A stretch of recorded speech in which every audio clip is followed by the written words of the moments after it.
안녕하세요. 저는 30대 후반 여성입니다. 최근에 인생이 너무 지친다고 생각합니다. 나는 매우 평범한 삶을 살았고 지금도 그렇지만 과거의 일들이 계속해서 나를 괴롭히고 내 생각이 많아져서 잠도 못 자고 불면증으로 시달리는 삶을 살고 있습니다. 현재도 복잡한 생각으로 인해 하룻밤에는 꼬박 새고 이틀 밤째는 2시간 정도 자고 결국 잠이 오질 않습니다. 나는 이런 이야기들을 듣다가 사연을 적어보고 싶어졌습니다. 혼자 산다. 좁은 집에 살지만 어떤 궁전보다 마음이 평화롭고 나를 아무도 모르는 동네에 혼자 살고 있습니다. 대한민국은 작은 땅이지만 간절히 바라며 살아가고 있습니다. 부모님과 오랜만에 연락하지 않고 있지만 실은 마음에 걱정이 많아서 그런 것이죠. 가족들은 언제든지 나를 환영해 주실 것 같지만 이런 생각도 드는 것입니다. 결혼한 지 3년이 되었는데 옳은 결정이었는지 의문이 듭니다. 그것은 아주 잘생긴 남자와 관련된 이야기예요. 최근에는 친구들 사이에서 트로피 남자친구라고 불리우는 남자랍니다. 그의 외모는 너무 멋져서 제 곁에 있을 때 주변을 다니는 사람들도 한 번씩 돌아다보게 되는데요.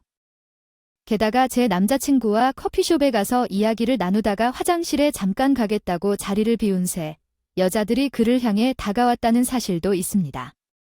남자들의 전화번호만 얻는 줄 알았는데 잘생긴 남자를 보자 여자들도 조용히 있지를 못했어요. 그날은 한 여자가 제 남자친구에게 꽤나 말이 많이 걸어서 당황했었다. 어이, 뭐야? 하고 물었을 때 여자친구라며 제게 흥얼거린 적도 있었죠. 여자친구로는 조금 안 어울리는 거 아닐까? 라는 말과 함께 화려한 여자랑 얘기하거나 구두를 신거나 약간 촌스러운 게 아닌가 하는 이야기를 했지만 결국 우리가 밖에서 커피 한 잔 할래요. 내가 진짜로 마음에 들어라며 제게 이야기했죠. 저 원래 이런 여자 아니거든요. 그 둘 이상한 게 안 된다고. 관계 다시 좀 풀어보려면 같이 노는 게 좋지 않을까? 하고 웃는 모습이 보이면서 마치 3세계가 어딘가에서 날뛰는 모습이었다. 너무 화가 나서 커피숍에서 그녀 머리카락을 잡고 싸우게 된 기억이 납니다. 제 남자친구였지만 솔직히 너무 괜찮은 사람이었습니다. 키도 크고 잘생기고 심지어 집도 잘 살고 모든 게 완벽한 남자였다. 그래서 그런지 나도 그 사람을 오랫동안 따라다녔었죠. 처음 만난 건 회사에서였는데 나는 작은 중소기업의 대표 비서였고 그 사람은 우리 회사 자금을 관리해주는 회계사였다. 우리 회사가 규모가 크지 않아서 전담 회계사를 쓸 만큼 자금이 넉넉하지 않았는데 전담 회계사가 있다는 게 좀 신기했다. 대표님 덕분에 가끔 만나 인사를 했던 기억이 난다. 수정술 윤서를 놀러가서 별게 사야 했고 대표님께서 나를 소개해 주셨다. 그 사람은 나를 보고 대표님, 또 비서 뽑았어요. 라고 말했다. 민망하게 인사를 한 후에 내가 그 사람에게 빠졌다는 걸 느꼈다. 하지만 차이가 나도 너무 커서 솔직히 넘볼 수 없었다. 회계사와 여비 사이에 차이가 너무 커서 그 사람과 함께 있기 어려웠다. 비밀리에 흠모합니다. 솔직히 비서의 일은 그다지 복잡하지 않았습니다. 서류 일처리나 커피 내리기, 잔업 처리 같은 것들이었고 가끔 회사 회식이 있을 때는 참석하여 사람들에게 담배를 건네주거나 노래도 부르기도 했어요. 회사가 완전한 남성 중심 회사였기에 여직원은 저뿐이었지만 그래도 살짝 신경이 쓰이더군요. 조금만 편한 옷을 입어도 대표님께서는 조금 불편하다고 하는 것에는 보기엔 상대적으로 신경 쓴다는 것 같았어요. 그래도 비서로서 사무실을 꾸며주고 월급을 그리 낮게 받는 건 아닌 것 같았지만 약간 깔끔하게 말라고 해주시면 나름의 노력을 기울여 주셨습니다. 제가 좀 더 신경 쓸게요 라고 대답했지만 사장님이 요구하는 복장은 꽤나 불편했습니다. 치마 길이를 더 길게 하고 허리를 잡아주는 블라우스를 입으라고 하시던데 그러다 보니 제 옷차림이 너무 불편해지기 시작했죠. 어느 날은 회계사님이 사무실에 오신 날이었는데 그분이 보고 깜짝 놀랐어요. 언니, 왜 그렇게 입으세요? 불편하지 않아? 라고 말씀하셨어요. 바지 입어도 되는데 점심을 먹으러 갈 거잖아요. 라고 제게 이야기를 했죠. 아, 바지가 더 편해요. 사장님께서 좀 옷이 너무 과하지 않냐고 하셔서요. 요즘 누가 비서를 이렇게 입히나요? 밥은 명색이 밥인데요. 한마디 할게요. 사장님, 사장님, 나와요. 그리고 사무실로 들어갔어요. 그렇게 얘기를 한참 하더니 사장님이 나와서는 조금 쉬세요. 언제쯤 생각이 잘 될지 모르겠네요. 너무 군침이 돌아서 좀 예쁘게 꾸미면 안 될까 생각했는데 요즘은 이런 게 아니었어요. 정말 옛사람이에요. 미안해요. 미안해요. 끝까지 불편하다고 말하면 불편하다고 해야죠 라고 말했어요. 수정 씨가 말 안 하니까 괜찮다고 생각했지만 확실히 변해 입어야겠다는 생각도 들었어요. 그리고 회계사님의 눈치도 살피면서 편안하게 입으라는 말을 듣게 됐어요. 감사합니다. 그럼 편안하게 입겠습니다. 그래서 다음 날부터 바지를 입을 수 있게 됐고 그분께 고마워서 빌미삼아 연락하고 싶은 마음으로 용기 내서 문자를 보냈습니다. 사실 보내기까지 많이 망설이긴 했어요. 개인 번호를 알고는 있지만 불편하진 않을까, 기분 상할까 걱정도 했지만 그렇게 연락하지 않으면 그분과 개인적으로 약속할 일 없을 테니까 마음먹고 문자를 보냈어요. 답장이 올까봐 휴대폰을 쥐고 기다렸어요. 5분 정도 지나자마자 답장이 왔는데 조금 놀랐어요. 짧은 치마가 아니어도 충분히 예쁘시니까 마음껏 말씀하세요. 로 답장이 왔어요. 이렇게 말씀하고 살아요라는? 답이 도착했어. 그 사람이 내 이름을 알고 있었단 말이야. 그리고 내 이름을 부르기도 하고 다른 이가 그 문자를 받아 손이 떨리더라고 해 뭘 대답해야 할지 한참을 고민하고 있는데 방에서 사장님이 나와서 말하기를 수정 씨, 옥스 회계소에서 아는 사람이 있대. 아이들과 완전 같아. 요리도 잘 해주는 그 철민이 알잖아. 그 녀석이 회계사는 아니고 좀 싼 맛에 아는 사람 소개로 같이 했던 건데 이 녀석을 알고 보니까 좀 문제가 있어 보여? 회계사는 아니라고 해 어떻게 해야 할까? 근데 잘한다는데? 내 말이 완전 깜짝 놀랐어. 처음부터 자격증이나 확인을 했어야 했는데 소개받아서 믿고 진행해 버렸단 말이야. 돈 문제는 없었는데 비전문가라고 하니까 좀 찜찜했어. 그러니까 이를 모르면 먼저 회사에 연락해서 전문 회계사를 찾아달라고 하고 수정 씨가 잘 알아보라고 했어. 안내가 너무 신경 쓰이면서 자기를 욕했대. 어쩌라는 거야? 그런 녀석을 믿고 큰 돈을 맡길 거야? 바보야. 그 말을 듣고 나니까 어쩌면 희망이 보이는 것 같아. 그 사람과 나 사이가 조금씩 가까워지고 있는 느낌이 들었고 내 마음속의 벽이 무너지는 순간이었다.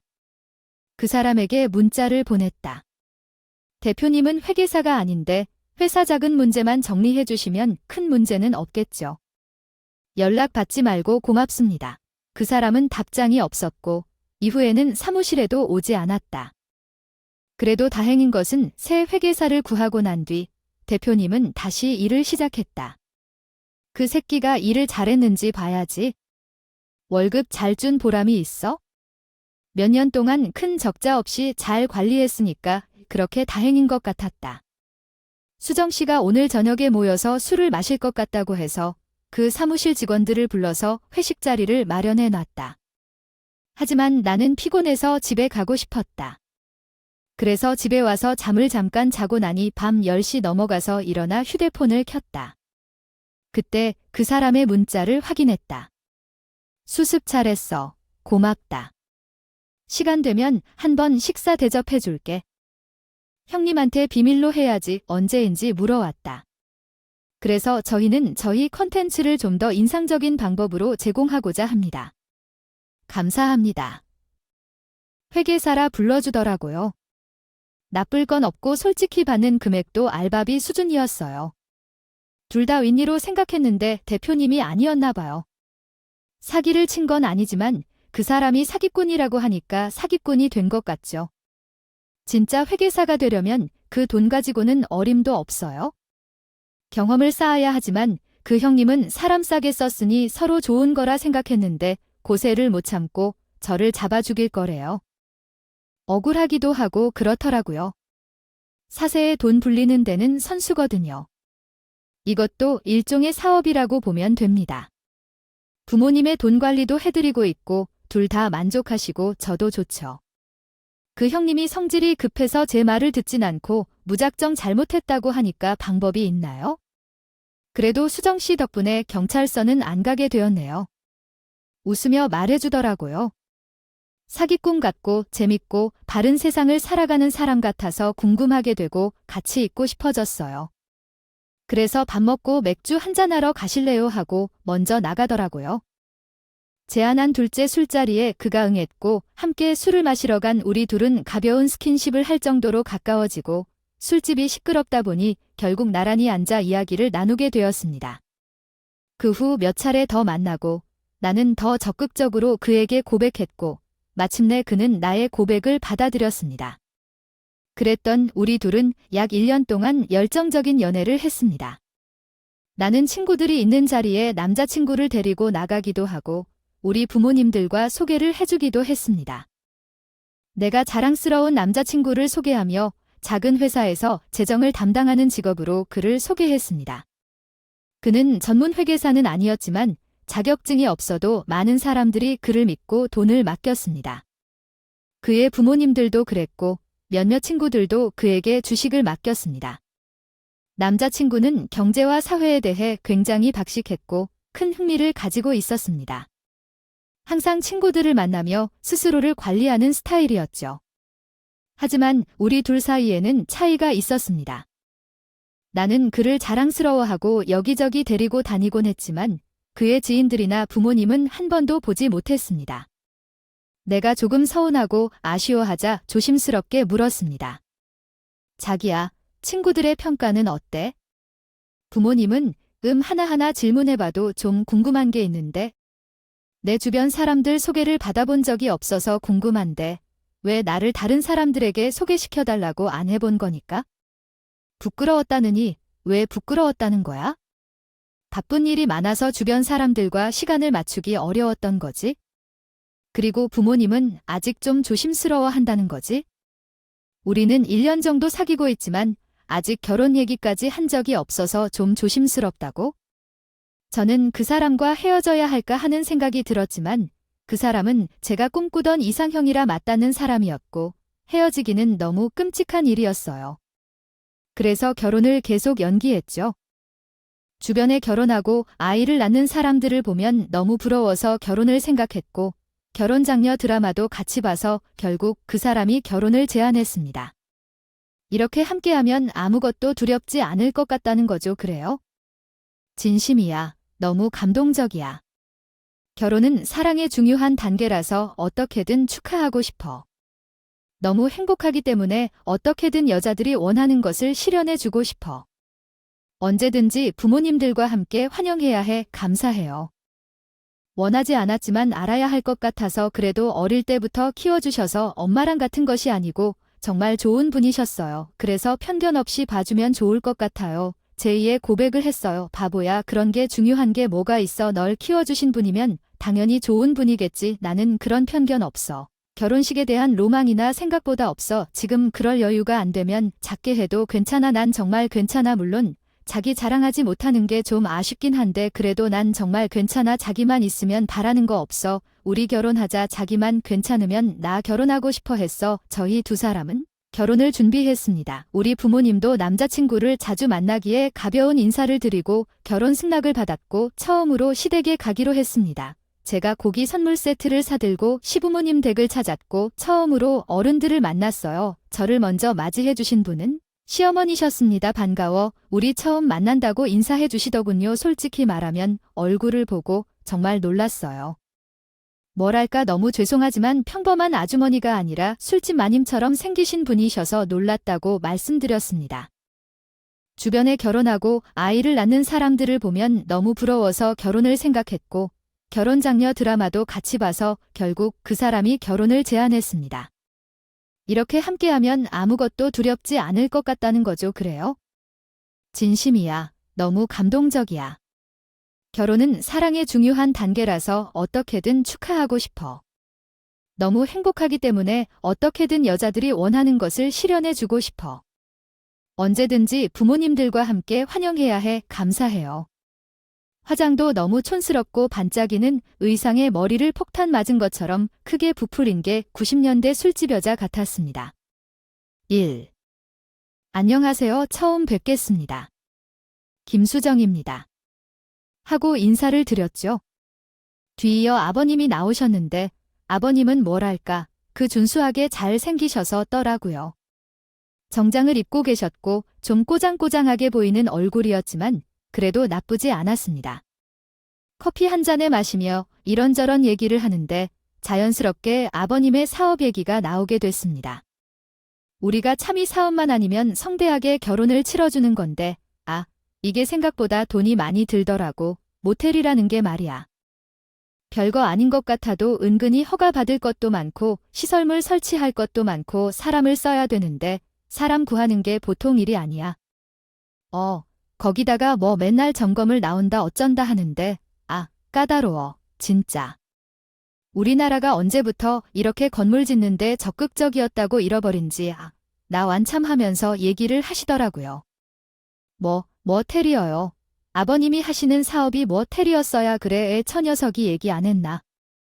저가 그 녀석 도움받아서 돈 관리를 잘해서 이번에 사업을 좀 해보려고 크게 일 잘렸지. 아이크인데 이게 돈이 일이어 갖고 되는 게 아니더라고. 어그커말이. 모텔이 거의 사업장 이하 사업자라고 말을 하시더라고요. 그러면서 하시는 말씀이 우리 며느리도 나중에 결혼하고 나면 일 좀 도와주면 좋겠어요. 지금은 그냥 회사원이지만 회사원이 지급하는 비서 업무를 하고 싶지 않아요. 우리 모텔 직원이 되어서 일을 많이 해주는데 얼굴도 팔아서 이쁘게 생겼으면 하는 뜻이었는데 상황이 좀 그렇게 쌓여서 선을 넘을 듯한 말을 하던데요. 제 표정은 얼굴에 일 표정밖에 표현 못하고 남자친구는 아버지의 무술소리를 듣고 있어서 웃었어요. 우리 일은 제가 알아서 할 테니까 아버지는 그냥 놔둬요. 어떻게든 등을 막더라도 아버님은 엄청난 모텔 자랑을 하셨어요. 결혼 준비를 6개월 동안 했는데 별로 거창하지 않지만 다른 사람들처럼 결혼할 수 있게 되었어요. 당신이 있습니다. 그것만으로도 너무 행복했습니다. 하지만 결혼식이 끝나고 나서부터 본격적인 시집살이가 시작됐습니다. 바로 그 망할 놈의 모텔 때문이었죠. 남편은 결혼을 하고 나서 일 때문에 정말 바빴습니다. 아버님이 지은 그 모텔에 남편 돈도 많이 들어가 있고 아버님은 남편을 너무 철철같이 믿었던 터라. 남편이 없으면 모텔이 돌아가지 않는다 생각하는 건지 수시로 남편을 불러댔습니다. 무인 모텔이라더니 밤이고 낮이고 못해서 기웃기웃대는 남편과 사위를 보면서 좀 기가 막혀서 참다 저도 남편에게 한마디를 했죠. 아니 헤드에 도 너무한 거 아니야? 당신 좀 생각해봐. 무인 모텔이라 사람들이 찾아가는 데에 거기 사람이 계속 들락날락하며 누가 그 모텔 가겠어? 무인 모텔 의미 모르는 것 같아. 사람이 없어야 무인 모텔이야. 근데 맨날 거기 있으면 누가 거기 간다고 하고 말했던데. 아니 그게 사람 구하기가 힘들고 일도 많고 그래? 그 아버지 말대로 손이 부족한데 라고 얘기를 하더군. 어쩔 수 없다는 듯 얘기를 하던 그날 밤 아버님이 전화를 걸어왔습니다. 아가, 너 나 좀 도와주면 안 되냐? 여기로 좀 하라. 진짜 일이 너무 바빠서 안 돼. 니 뭘 할 수가 없어. 하고 저를 불렀더니 결국 전 모텔로 향했고 그날 가서 방 청소만 몇 개 했는지 모릅니다. 아버지와 남편이 콜을 하지 않고 내 손이 부족한데 이모님이 도와주셔서 바쁜 손님 수시로 온다. 그런데 방송 중에 아버님이 3아이라서 힘들지만 보상도 잘 챙겨주실 거라고 했습니다. 그래서 한 달 일하면 자리가 잡을 수 있을 것 같다고 생각했습니다. 하지만 출근 후 12시까지 일해야 했고 종일 모텔 청소를 해야 했습니다. 아버지는 끝방에서 나오라고 소리쳤지만 그곳은 미리 예약해 둔 곳이었습니다. 그래서 8층 끝에 있는 방문은 절대로 열면 안 된다고 말씀하시는 겁니다. 하지만 여기서 손님이 오시면 청소는 누가 하나요? 청소는 필요 없다. 내가 알아서 할 테니까 너는 그냥 나머지 방이나 신경 써. 아니, 여기서 1층에 올라가는 생각도 하지 말라고 말씀하셨어요. 그래서 나는 7층으로 내려왔고 내려오자마자 청소를 도와주신 아줌마가 있었어요. 왜 그 방에 들어가지도 못하게 한 거죠? 라고 물어봤더니 아버님이 그 방은 열면 안 된다고 하셨어요. 라고 대답했어요. 이거 이상하죠? 분명히 손님들은 들어가는 걸 봤는데 왜 내가 들어오면 안 된다고 하는 건지 모르겠어요. 하지만 나도 열차 반대를 하고 싶지 않았어요. 안내가 방에 들어가서 소를 하려고 했는데 그칠 겁을 하면서 다시 왔다고 하더라고요. 그래서 그 방 문은 열지 말래라고 하더군요. 뭔가 자기가 따로 관리하는 것 같더라고요. 그래도 나는 며느리니까 알려줄 거라 생각했는데 가족한테도 비밀인 것 같아서 그 생각을 그만둘 수 없었어요. 결국 한 달 정도를 이모님들과 친하게 지내며 친분을 유지했습니다. 그런데 이기는 이응 이모님들은 모텔에 들어오는 손님들에게 욕도 하고 혼자 들어오는 남자 여자들도 수상하다며 수근거리는 행동을 자주 했죠. 그렇게 시간이 흘러 한 달이 지났고 제가 일을 돕기로 한 지 3주가 지났습니다. 그러던 중 이모님 한 분이 저를 잡고 물어보셨어요. 저 그 8층 꼭대기 방에 사람 들어가는 거 본 적이 있어? 아니요, 전 없어요. 이모님은 있어요. 있어? 오늘도 엄청 올 거야. 4시 반 5시쯤 되면 그 늘씬한 여자 몇 명이 거기로 들어가더라고 말씀하셨어요. 또 얘기하시더라고요. 그때 6명 되는 것 같아. 40대 크게 여자들이 달라. 그 똑같은 사람이 오는 게 아니라 버지는 처자 오늘은 자 이런 식으로 맨날 타르더라고. 대체 저 안에 무슨 일이 있는 건지 궁금하지 않아? 며느리가 열어봐 어차피 오늘 마지막이고 며느리는 여기서 짤 길이 없잖아 하고 저를 보고 문을 열어보라고 하시더라고요. 저도 궁금하긴 한데 아버님이 절대 열지 말라고 하셔서 그랬다가 혼난다면 어떻게 해요? 미안할 테지. 혼내봤자 얼마나 혼내겠어. 우리는 열면 직장을 잘리잖아. 반면 우리는 그래도 시아버지 사랑받고 살자녀아. 그러니까 열어봐. 그거 이 온다고 뭐라고 하겠어? 혼자 열어서 슬쩍 보고 또 우리한테 만화이겠죠? 얼른 하고 저를 재촉하십니다. 하지만 그게 쉽지 않았어요. 가만히 들어서면 어느새 시아버지가 뛰어와서 문을 열지 못하게 했고 나는 그 방에 서성거리고 있습니다. 어느 날 남편이 와서 뭐 하는지 물었지만 나는 궁금하다며 왜 나만 들어갈 수 없는지 물으니 여기는 사무실로 쓰이기 때문에 보안이 필요하다고 말했습니다. 중요한 서류, 부동산 자료, 직원 월급 등을 보관하고 있다고 하니 이해했습니다.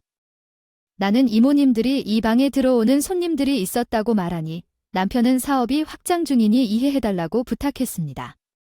그러자 남편은 서로 존중하자며 부탁했습니다. 그럼 이것으로 마무리하겠습니다. 이 모델이 말했기에 여자들이 계속해서 들라봐요. 누가 계속해서 새 여자들이 온다며 그것만 말해줘. 더 묻는 일은 없을 거려. 나도 곧 30회 져가니까 아버지에게 월급 받아 다시 여기 오지 않겠어요. 그래서 제가 안심할 만한지로 그냥 그것만 말해주시죠. 누구한테 물봐서 남자친구가 가서 답을 준다고 해요. 거기 일하고 계시는 여자들인데 회사 등록이 안 돼서 마땅치 않은 상황이 되었다고 합니다. 그래서 여기서 일하며 1인 가게를 운영하고 있는데 그래서 매번 오는 사람이 다른 거래요. 사업에서 일한 적 있으시니까 아시겠죠? 저희 아버지랑 제가 둘이 돈 받는 이유였어요. 그렇기 때문에 여기서 일을 해야만 했던 거지요. 진짜 사람 구하고 영업도 해야 되는 가혹한 현실 때문에 여자도 필요한 것이었어요. 남자만으로는 제대로 대처할 수 없는 일이지요. 생각해보면 여기서 일하시는 불쌍한 여성 청소부들 정말 처절하네요. 여기서 일하느라 너무 힘들지 않나요? 그런데 정말 남의 일에 관심이 많으셨다면 이것으로 마무리하도록 하죠. 내 남편의 말을 믿기로 했습니다. 함께 연애하고 결혼해서 여자 문제로 속상했던 적도 없었고 직장에 다니지 않지만 도와줄 수 있을 만큼 잘 벌고 있어 불만도 없었으니까요. 그렇기 때문에 남편의 말을 믿기로 했어요. 그리고 나는 도와주기로 한 마지막 날에 운명을 뒤집을 사건이 발생했습니다. 정말 그날을 생각하면 지금도 손이 떨립니다. 그날은 내가 도왔던 마지막 날이었고 간식을 사러 모텔로 간 날이었습니다. 일이 평소보다 조금 일찍 끝나서 내리려는 30분 전에 도착했고 이모님이 나에게 다가와서 마지막 날이라고 잠시 올랐어. 그 여자들 보겠네 라고 말했습니다. 그 여자들? 나라고 물었더니 이모님이 직원들이야? 걱정할 필요 없을 거야 이라고 대답했습니다. 내가 혹시나 해서 물었더니 남편이 화를 내며 알바처럼 고생하게 쓰느라 죽겠는데 절까지 괴롭히지 말라고 라고 말했습니다. 내가 믿어줬다. 에이, 무슨 소리야. 직원들이라고. 알바라고. 이 아가씨가 숨지면 그 아가씨가 입은 옷이 그 아가씨들 옷을 보면 그런 소리를 못할 텐데 남편이 말했고 내래 놔준 그녀는 정말 내 딸 같은데. 어떤 직원이 이렇게 입고 다녀? 나는 그녀를 확인해야겠다고 느꼈죠. 혹시나 의심스러운 행동이라도 있다면 확인해야겠다고 생각했지만 그 방을 들어간 순간 확인해야 될 것 같아요. 아버지와 남편이 무슨 일을 하는지 궁금하지도 않아요. 그냥 사업이라고 하면 그게 다야? 오빠 맨탑다 8번째 사람이네. 혀를 찢어라고요. 그 말 드니까 뭔가 등에 땀나면서 내가 지금 무슨 말을 들었지? 생각했어요. 그렇게 1시간 후 나는 청소를 하면서 계속 8층에 머물렀고 이모님의 말대로 5시 30분쯤 되니까 8층 여자들이 하나씩 내려가기 시작했어. 자연스럽게 빵 가더라고. 난 맨 뒤에 따라가는 여자 뒤에서 바로 들어갔는데 문을 쾅 닫아버렸어. 어차피 나에게 마스터키가 있어서 그냥 닫힌 문을 열었고 그 안을 보니 정말 기가 막혔어. 남자 말대로 방 안에는 침실과 사무실이 있었어. 책상 위에는 현금 몇백만 원 수천만 원이 쌓여 있더라고. 1만 원짜리, 5만 원짜리 가득 말이야. 남편은 그 돈을 봉투에 넣어 여자들에게 주고 있었어. 여자가 남편을 쳐다보니 문 열지 말아라. 집안에 아버지 못 들었어 큰 소리로 말하더라고. 거기 앉아있는 여자는 총 8명이었는데 이모님의 말대로 거의 옷 같은 걸 입고 그 돈을 받고 있었어요. 그 앞에서 나를 꼭 붙잡고 있는 여자가 나가겠다고 하고 나는 정말 놀랐다. 그런데 나가보니 남편과 시아버지가 쓰이는 업계에서 유명한 사업가였다. 현금 거래를 하면서 여자들을 이용하고 모텔과 시설을 운영하며 남성 고객들을 유인하고 있었다. 불건전한 언행을 하면서 여자들과 앉아있는 것을 보고 정말 깜짝 놀랐다. 남편이 한 일이 이런 것일 줄은 상상도 못했고 나중에 알아보니 시어머니도 같은 일을 하다가 시아버지와 만나 제 오늘의 처지가 되었다. 언젠가 이런 일을 알게 될 것이란 직감이 있었는지 남편과 시아버지는 정말 실망스러웠다. 그 앞에서 서 있으면서 이것이 불법적인 것이다 합법적이 아니란 생각이 들었다. 우리는 그들에게 돈을 주지 않았고 다 돈을 주고 사람을 고용하는 것이다. 그래서 밝히지 말라고 했는데 왜 말을 듣지 않느냐고 할 때 오히려 저를 꾸짖었다. 정말 예술 영화에서나 볼 법한 광경이었다. 이게 실제라니 믿지 못했고 두 남자가 돈을 벌기 위해 무슨 짓을 하는지 직접 보고도 믿지 못했다. 이 광경을 보고 나니 우리 모텔에 드나들던 고객들 중에 남성 손님들이 많이 드나들었다는 것을 알게 되었고 돈을 벌기 위해 이렇게까지 해야 하는 것인가 하는 생각이 들었다. 그때 그 생각이 들었다. 내가 어떻게 돈을 벌어야 하는지, 누구든 이것이 합법적이라고 말할 때 그들이 무슨 생각을 하는지 정말 이해가 안 가는 것 같았다. 머릿속이 혼란스러워졌다. 그날 이후로 그 모텔에 다시 가지 않았다. 그곳에 가야 할 이유가 없었고 더 이상 보고 싶지도 않았기 때문이다. 모든 것을 알게 된 후에 내가 아무리 잘난 남편이라 할지라도 함께 살 수 없다고 결심했다. 언젠가 그 사람이 돌아서서 물어볼까봐 나에게도 그런 일을 시키지 않을까 우려되었다. 모든 게 불안하고 이해할 수 없었다.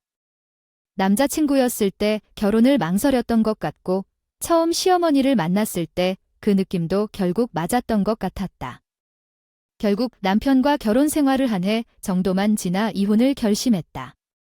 놀랍게도 이혼은 깔끔하게 이루어졌다. 못 살겠다고 말했을 때 떠나라고 했다. 합의 이혼으로 말이다. 재앙이 오지 않을까 조바심이 들어 경찰서에 신고하지 못하고 조용히 합의 이혼을 했다. 그날 이후로 아직도 잠이 안 온다. 그때의 기억이 떠올라서다. 그러니까 단 하나 바란다면 이 소설을 쓴 뒤 그날의 기억을 지우고 조금 더 편안히 살고 싶다. 이런 이야기를 적습니다. 이곳에 털어놓음으로써 제 마음의 짐이 조금이나마 가벼워졌으면 좋겠어요. 오늘 밤은 깊은 잠을 잤으면 좋겠어요. 긴 이야기를 들어주셔서 감사합니다. 우우.